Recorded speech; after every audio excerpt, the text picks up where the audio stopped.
What is up, my mathletes? This is section 3.2, the distance formula in circles. I'm going to be going through this section a little bit faster than normal, so I'd expect that you pause it. The reason that I'm doing it that way is because everything's already been pre-written out, so feel free to pause it whenever you want. But I'm just going to talk, and here we go. This is the distance formula, and here it is. And if you want to know the distance between 2 points, then I strongly recommend that you label them like this, just so you don't get yourself mixed up. I've seen pre-calculus, calculus students get these confused just because they're going too fast. So it's never a bad idea just to label them x1, y1, x2, y2, because they're the two different points, x1, y1, and then up here, x2, y2. There's the formula, and if you take these numbers, x1 is negative 2, put it here, x2 is here, y2, y1, you fill them in. The formula itself actually is very related to the Pythagorean theorem. As you can see, we further simplify and we get down to 89. Don't forget to make this minus the negative into a plus, and don't forget that a negative number squared is a positive number. But other than that, it's square root of 89. If you needed to simplify that radical, you would have to, but 89 itself doesn't simplify in general. Midpoints of segments, I remember this formula just because it's going to be the average of the x values and the average of the y values. So if here's one x1, y1, x2, y2, the midpoint's going to be right there. And so you take the numbers and you plug them in. I always like to label them x1, y1, x2, y2. It really doesn't take that long, and it helps you stay organized really well. It helps avoid a stupid mistake. Negative 4 plus 2, well, you average the x's and you get negative 1. Average the y's and you get 3 over 2. Graphing 3 over 2 is usually pretty difficult, so it's easier to change it to a decimal if you want, but just for reporting the answer, it doesn't matter.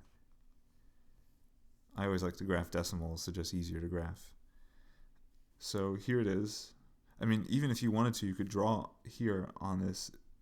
This was very much like the Pythagorean theorem, where a squared plus b squared equals c squared.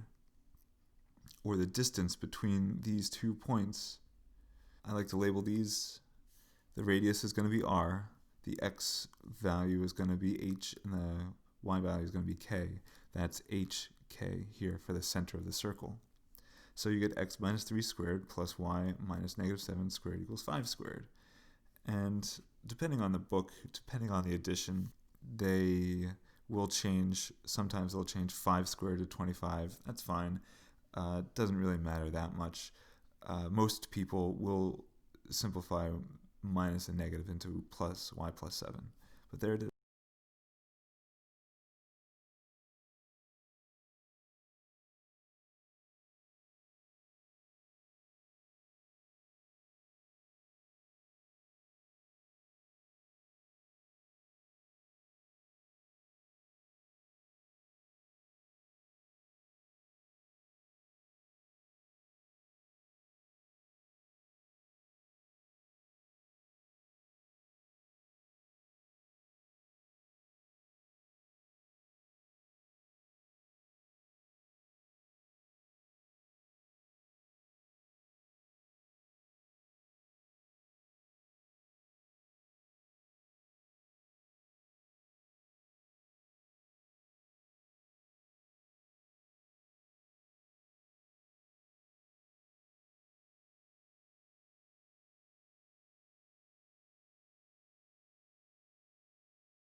next problem reads, example 6, find the center and the radius of the circle x squared plus y squared plus 8x minus 2y plus 15 equals 0. What in the heck is that?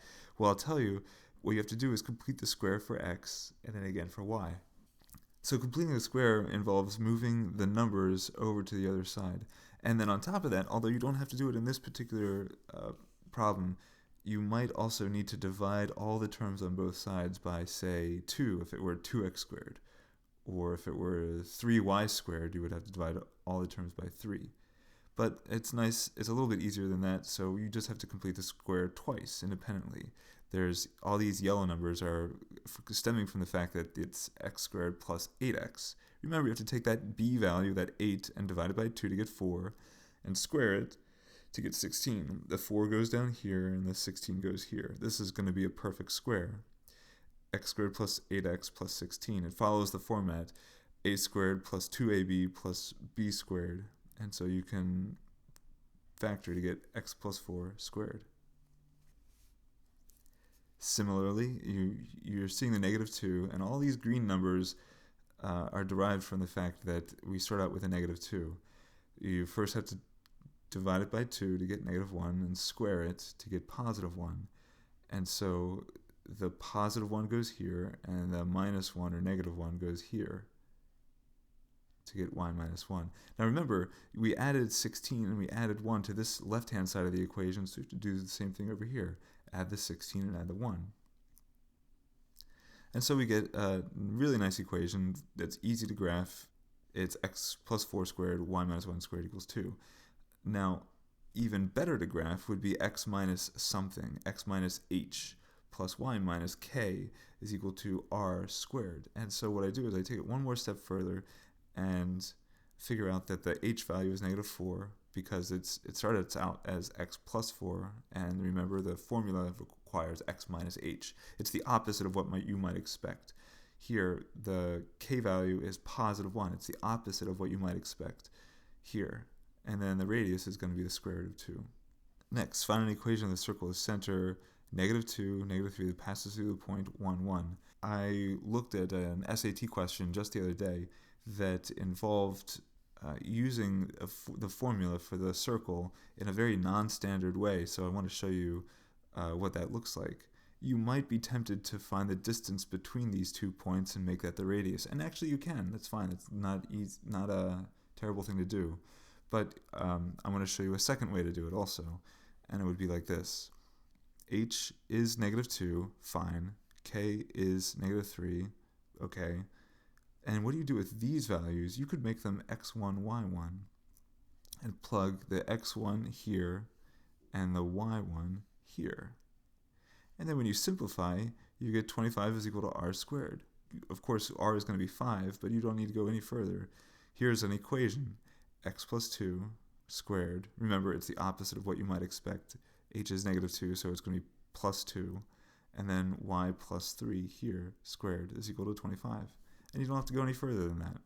Those are all the notes. Go ahead and begin assignment 3B. I want you to copy the problem list into your composition book and then do the first problem. And I will see you in class.